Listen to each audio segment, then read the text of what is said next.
Nous revenons avec eux, nos chers amis, pour la suite de votre émission Regard croisé. Kwamivi Akleso Isso, consultant et coach en entrepreneuriat et en politique. Rodrigue Ahego est là, journaliste, consultant politique. Et puis Adam Adjaranou, directeur de publication de Vision d'Afrique. On parlait du Burkina Faso. Le combat pour l'indépendance totale a commencé, selon le capitaine Traoré. On analysait cela avec nos invités. C'est Adam Adjaranou qui avait la parole. Oui, donc je disais qu'aujourd'hui, il faudrait quand même que l'Afrique puisse se départir de ce classique-là qu'il a commencé donc par exprimer en ce qui concerne la lutte entre blancs et blancs. Et posons les vrais débats en ayant donc cette liberté de choix en ce qui concerne donc nos partenariats qu'on estimait qu'il y avait donc une puissance, notamment la France, qui est citée pour la plupart du temps sur l'omerta concernant donc la liberté de choix de partenariat entre pays africains. Et donc je pense que maintenant, en revenant donc à cette question qui consistait donc à répondre du fait que cela puisse être une expression exprimée ou tout simplement qu'Ibrahim Traoré essaie aujourd'hui de faire de la figuration. Et je pense que sur cet aspect de la chose, c'est pourquoi je dis de toutes les façons, le politique, lorsque nous prenons l'aspect politique, ne pouvons que l'analyser sur cet aspect-là en faisant en sorte que, en remontant en réalité donc l'histoire, puisque lorsque vous prenez le politique, de toutes les façons, étant chef d'État aujourd'hui, même s'il est chef de la junte, avec tout l'armada militaire qu'on lui connaît, de toutes les façons, il ne va pas se départir avec la politique, pour la simple bonne raison que ce sont les politiques aujourd'hui qui expriment sa politique telle qu'il le veut sur le terrain. Donc, ceci étant dit de toutes les façons, et lorsque nous prenons mais il a quand même posé des actes. Oui, voilà. C'est pourquoi il dit, quoi qu'on dise, on ne peut pas se focaliser sur ce cercle-là en jetant de l'anathème sur ce qu'il dit. Il faut toujours l'accorder le bénéfice du doute. Mais aujourd'hui, on constate que et non seulement il le dit, mais il y a des actes qui l'accompagnent. Donc ça voudrait dire, à mon humble avis, qu'il y a une volonté manifeste de pouvoir exprimer ce qu'on dit, mais au même moment, il lui appartient de pouvoir donc inculquer cet aspect de la chose à tous ces politiques-là qu'il a à ses côtés, qui expriment sa politique. Les actes qui l'accompagnent, et ces actes, coach Isso Kwamivi Akleso, on voit les jeunes aujourd'hui, c'est aller vers la Russie. Et il est en train de le faire. D'ailleurs, vous avez parlé de l'exploitation de ces mines d'or tout à l'heure. Vous avez également parlé du périple du Premier ministre Apollinaire Joachim de Tempela. Et puis, il y a d'autres choses. On sent véritablement que le Burkina Faso aussi, sans le prouver à suffisance, est en train de se tourner vers la Russie. Michel, je pense que Rodrigue a évoqué quelque chose et Adam a renchéri. Je l'ai déjà dit une fois, même l'abolition de l'esclavage, là, ce n'est pas la force des Blancs qu'on l'a obtenu. Il y a certains Blancs qui sont sacrifiés pour qu'on n'exploite plus le noir.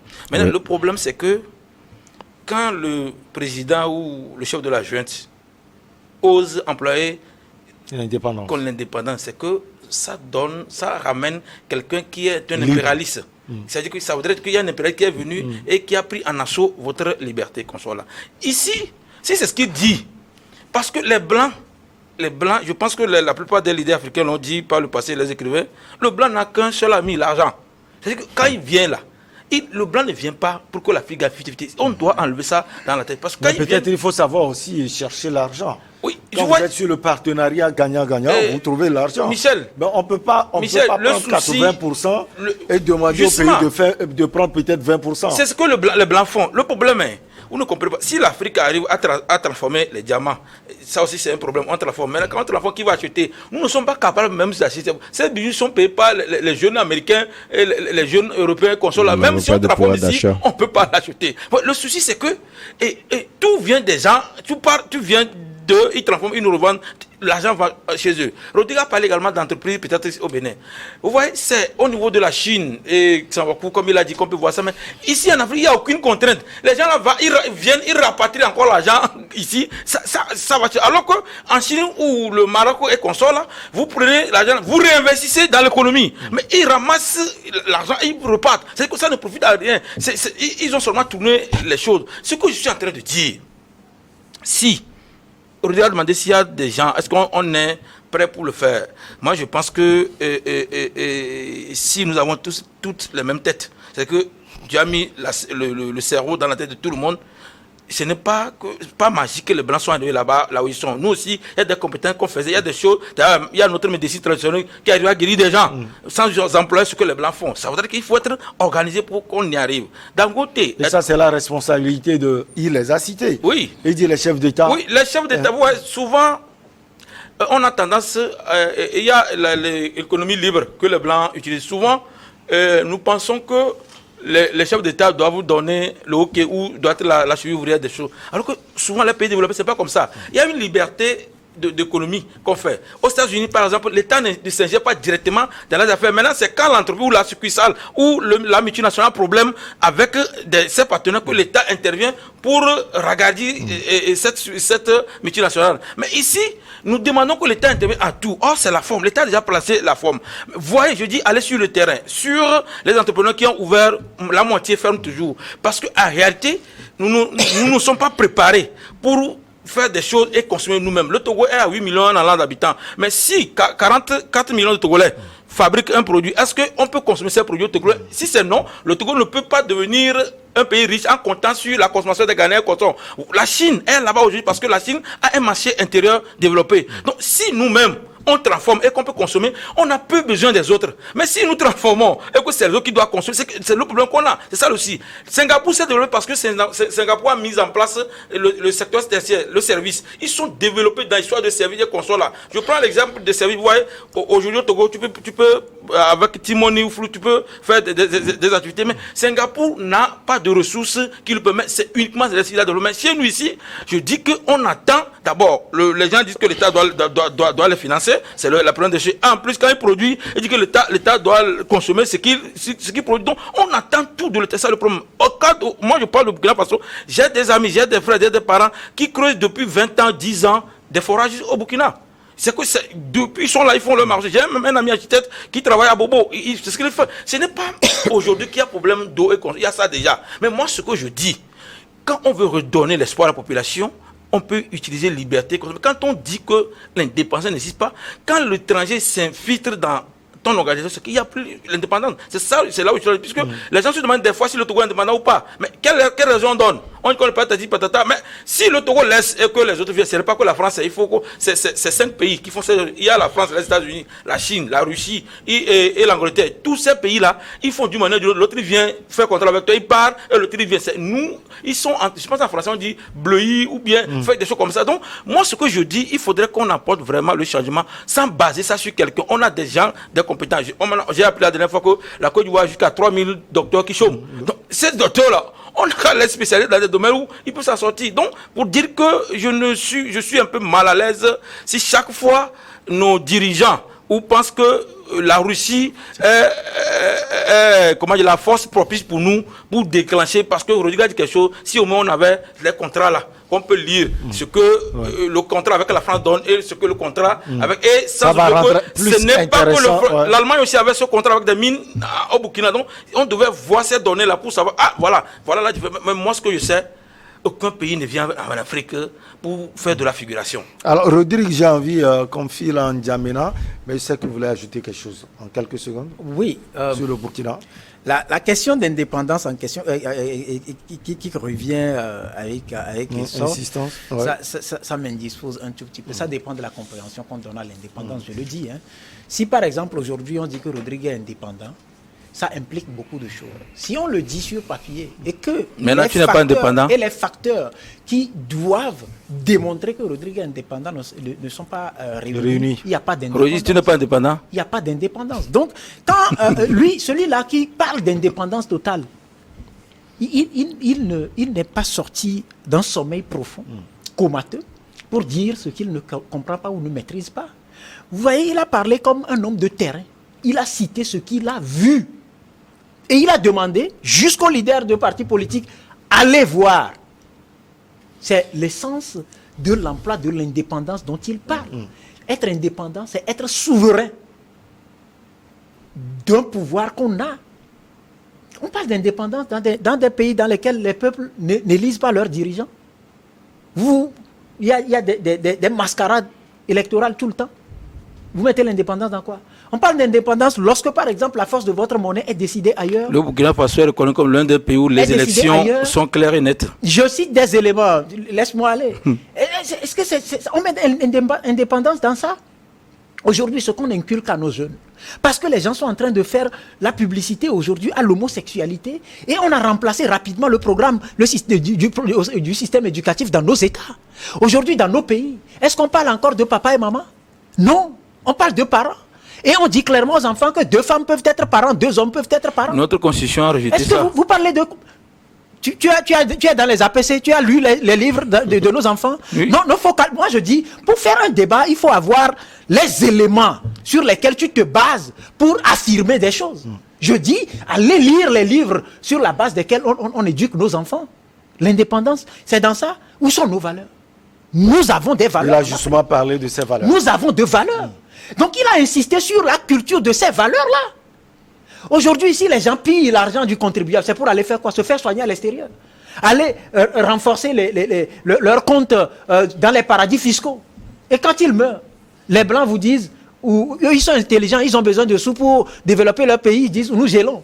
Quand on gèle, il faut des pieds et des mains pour qu'on vous dise, on vous envoie, on vous rétrocède un peu une partout, etc., etc. Donc, où est l'indépendance? L'indépendance ici, dont parle Ibrahim Traoré, il faut comprendre ça dans la tête. Il faut commencer par y réfléchir dans la tête, fondamentalement, et se poser cette question. Non, l'indépendance, tous les États africains, on peut citer tous les pays qui célèbrent leurs 60 ans, 62 ans, 63 ans d'indépendance. Oui, ça c'est l'indépendance. Et puis parmi tous ces pays-là, le pays le plus en retard, qui est mon pays, le Togo, c'est ce pays-là seul qui s'est battu pour obtenir son indépendance. Les autres, on leur a donné l'indépendance sur papier. Les autres, en majorité, on leur a donné l'indépendance sur papier. Mais mon pays s'est battu pour avoir son indépendance. Mais est-ce qu'aujourd'hui le Togo est indépendant? J'avais déjà écrit un article, une analyse que j'ai publiée en son temps, il y a quelques années, dans le journal Togo Nigba. Togo, es-tu indépendant? Es-tu réellement indépendant? Posons-nous les vraies questions. Sur ce sujet. Donc, je pense qu'il ne faut pas prendre avec passion le débat sur l'indépendance, parce que c'est Ibrahim Traoré, qualifié de chef de la junte, qui l'a dit.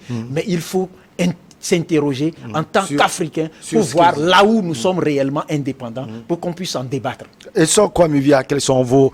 On vous retrouve, on va parler du Tchad, plus de 139 personnes arrêtées lors de la manifestation meurtrière du 20 octobre dans ce pays ont été libérées après 1 mois et demi de détention. 80 d'entre elles ont été condamnées à des peines de prison avec sursis allant d'1 an à 2 ans. Et 59 autres manifestants ont été acquittés à l'issue d'un procès collectif réunissant 401 personnes. Alors, ces libérations, qu'est-ce que cela signifie pour vous et Soko Amivi Akleso, selon vous? Normalement, si c'est dans un état de droit, on aurait pensé que c'est la justice qui travaille. Mais ici, c'est le président qui a instrumentalisé la justice, parce qu'on a pris des gens, on a amené au fin fond pour, d'abord, ils étaient 600, on a pris 401. Pour amener à Korotoro. On les a amenés, on dit que c'est un camp fortifié même. Donc, parmi eux, il y a 80 qui sont concernés pour 1 an et 2 ans. Il y a 200 qui doivent faire 3 ans, quelque chose comme ça, et les autres, on les a libérés. C'est pour dire que, voilà, sur le plan où moi je dis que je n'ai rien contre l'armée et qu'on sort. Mais ce que je dis, il ne faut pas qu'on fasse miroiter les choses aux gens. Dans ça aussi, on verra 2 poids 2 mesures. Vous verrez des gens qui acclament l'armée dans un pays que ça c'est bon pour faire changer les choses, qu'on peut faire procès, condamner les gens. Au même moment, les gens vont condamner moi. Est-ce que ça ne dépend pas de la mentalité aussi? Non, ce n'est pas question de mentalité. Vous voyez, l'Africain, les choses, Ibrahim Traoré, on l'a vu, qui a insisté sur nos valeurs, sur l'indépendance totale. Michel. Est-ce qu'au Tchad, on parle de cela? Je me rappelle. Que tout dépend des discours. Les jeunes, ce qu'ils veulent entendre. Justement, les jeunes, on ne peut pas leur donner ce qu'ils veulent chaque fois. Parce qu'en réalité, quand tu diriges, tu es dirigeant, c'est à toi de donner de bonne nourriture à ceux que tu diriges. Vous voyez, et moi, je me rappelle que c'est sur ce plateau, on avait condamné la culture des Blancs. sur beaucoup d'aspects. Moi, je suis carrément contre l'homosexualité. Je dis que la Constitution est contre ça. Maintenant, si quelqu'un trouve une manière de ramener, maintenant, il y a les éthiciens, le Conseil d'éthique du Togo, qui doit étudier ça et rejeter. Mais vous savez comment on a introduit AP, comment ils appellent ça? D'abord, c'était venu par Flamboyant, et après, c'est venu APC. Alors qu'avant, tu apprends le mot, tu apprends la lettre, tu apprends le mot et tu apprends la phrase et le texte. Avec les livres bizarres qui sont venus par après, on t'apprend le texte, tu apprends le mot et tu apprends la lettre. Donc, et c'était qu'on a vu, qu'on a compris que ce sont le conseil des ministres de l'enseignement supérieur ou des ministres de l'enseignement, on a essayé d'imposer ça aux gens. Et ça, c'est ce que moi je dis, c'est ça qui fait que nos coutumes disparaissent. Je l'ai déjà dit une fois, si moi je dis que on a connu le droit chez nous avant les Blancs. Je le dis, je l'ai déjà dit ici, je l'ai dit que par exemple quand on dit de ne pas piler la nuit, c'est la nuisance sonore qu'on est en train de dire dans notre langage. Nous aussi, nous l'avons. Quand on dit qu'il y a des fétiches dans la boue, de ne pas couper, c'est la protection de l'environnement. Nous avons toutes ces choses. Maintenant, ces valeurs, c'est nous-mêmes qui les avons pas dit. Ce n'est pas le Blanc qui nous les avait retirées. Parce que il faut, pour ce qui est culturel, on ne peut pas t'enlever ça. Je pense qu'il y a une histoire qui dit que la culture, c'est ce qui reste quand on a tout oublié. Donc, moi, les présidents africains ou les militaires africains, puisque c'est à la vogue, ils ne peuvent pas impunément, avec complicité des juges, je ne comprends pas pourquoi les juges sont comme ça aussi en Afrique, punir la population, après ils reviennent pour faire ça. Je pense que c'est une sorte de théâtre que Déby est en train de jouer. Parce que en réalité, même si il y a discours violent, il y a vandalisme et qu'on sort là, il y a le code pénal qui est réservé pour faire ça. Ce n'est pas sous l'ordre du président qu'on doit faire ce genre de choses. Je condamne vraiment, avec véhémence les vandalismes et qu'on sort là. Mais je dis que les sièges des partis politiques aussi qui ont été la dernière fois, j'ai parlé avec Rodrigue ici qu'on a besoin de l'indépendance des juges pour que les choses se fassent ainsi. Mais que nous aussi on comprend que et ce n'est pas une carte qu'on a à la main quand il y a liberté de manifester pour faire de n'importe quoi. Parce que le discours, dans les constitutions, la plupart des constitutions africaines, le discours violent est puni. Le discours vandalisme, tout ça, il faudrait qu'on accepte. Si je suis ici et que je dis des propos ici qui pénalement m'incriminent, il faudrait que j'assume. On ne peut pas. La liberté, ce n'est pas de faire ce que tu veux. Ça, c'est libertinage. La liberté, c'est de faire ce que tu veux et tu assumes les conséquences de ce que tu as fait. Donc, c'est cela. Il faudrait qu'on comprenne cela. Maintenant, il faudrait rééduquer notre population pour qu'il y ait une sorte de déphasage entre le gouvernement et la population. Parce que la population, le gouvernement a tellement affamé la population que dans tous les pays africains, il y a toujours de divergences entre ces deux entités. Or, le gouvernement est censé prendre soin de la population. Et ça, là, on a raté. Puis je pense que c'est là où je rejoins Rodrigue et Adam qui disent qu'il faut une certaine rééducation de la masse. Pas être rebelle ou pas être contre quoi que ce soit, mais pour construire la nation. Parce que peu importe l'individu qui est là, peu importe ce qu'il a fait de mal, c'est que c'est comme ça, ça fait partie de la population. Je me rappelle que c'est Didier Rodrigue dont on parle. Il n'a pas fait, il n'a pas lancé un grand procès avant de, même s'il a commis des meurtres, il a ramené le Ghana en usant de certains astuces et consorts. Mais on peut le faire. Je pense même que des fois, l'Afrique, dans notre tradition, c'est le pardon que nous connaissons. On peut pardonner les gens et partir d'une année zéro. Mais moi, ce que je dis, faut pas qu'on brandisse une sorte d'ennemi virtuel ou quelque chose comme ça. Je pense en bon français, on dit c'est pas pour que les gens te suivent. Non, moi ce que je dis, nous avons des problèmes les jeunes africains, mais il ne faut pas que nos dirigeants nous prennent comme des bêtes. C'est vrai qu'il faut réfléchir, mais quand tu laisses ton esprit quelqu'un rentrer dedans, c'est qu'il te soumet à tout ce qu'il veut. C'est ça le problème. On va marquer la dernière pause, on revient pour la suite et la fin.